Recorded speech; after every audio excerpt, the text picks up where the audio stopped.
Viral di media sosial sebuah video berdurasi 1 menit 24 detik yang menampilkan aksi pengeroyokan terhadap Brigadir Irwan. Dalam video tersebut, sejumlah pemuda menggiring dan memukuli Brigadir Irwan. "Lepas aja seragam, polisi, lu, gadungan, gadungan. Masih ngoceh aja lu," kata salah satu pelaku pengeroyokan.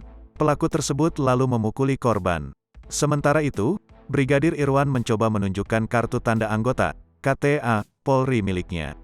Istri korban bahkan sampai memohon kepada para pelaku agar suaminya tidak dipukuli. "Bang, jangan pukul bang. Tolong, bang. Bukan, polisi, gadungan," ujar istri korban. Brigadir Irwan yang bertugas di Satuan Sabara Polres Tangerang Selatan dikeroyok setelah diteriaki polisi gadungan oleh para pelaku.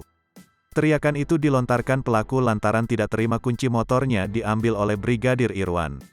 Polisi menyita barang bukti pistol korek api dari penangkapan 6 anggota geng motor yang mengeroyok Brigadir Irwan Lombu di Bundaran Pondok Indah, Kebayoran Lama, Jakarta Selatan.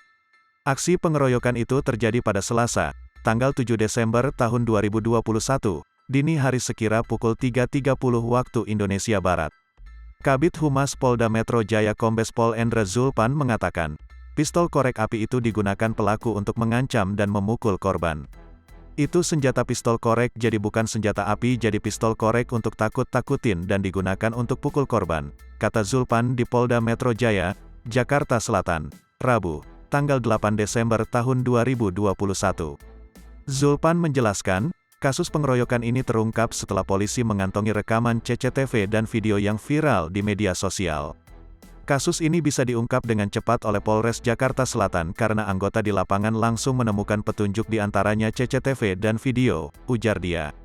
Keenam pelaku pengeroyokan terhadap Brigadir Irwan Lombu yaitu berinisial FP, JW, N, FA, BB, dan A. Zulpan mengungkapkan, keenam pelaku pengeroyokan itu tergabung dalam geng motor yang kerap melakukan aksi balap liar.